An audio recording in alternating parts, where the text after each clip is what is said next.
Welcome to this explainer. Today, we're totally rethinking how we approach modern homelessness outreach. Because here's a tough question.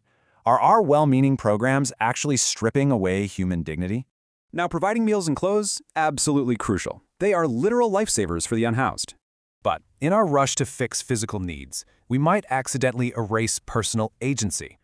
Sociologists actually call this toxic charity. It's doing for folks what they can do themselves. Treating people just as passive recipients, that breeds codependency, not true healthy community interdependence. So, how do we help without harming? Well, the answer is actually incredibly ancient. Look at this 3,000-year-old Israelite agricultural law. It was famously known as gleaning.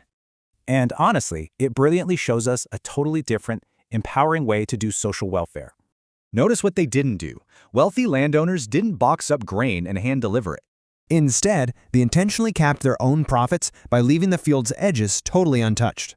This meant people in need, like Ruth, could go and gather the food themselves. Gleaning completely preserved their agency. It wasn't just a handout, it was a real opportunity. Okay, so how do we apply this ancient law to a modern-day city sidewalk?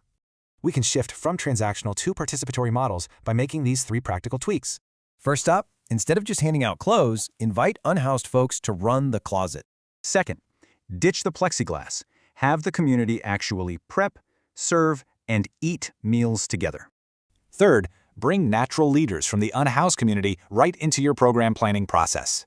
Basically, ask them what the neighborhood literally needs. Don't just assume you already know.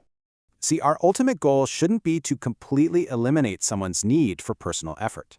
It's about clearing barriers so they can exercise their own inherent capacity and choose. By leaving these metaphorical edges in our outreach, we empower people to stand tall. So, what's one transactional habit your team can swap for a participatory one this week?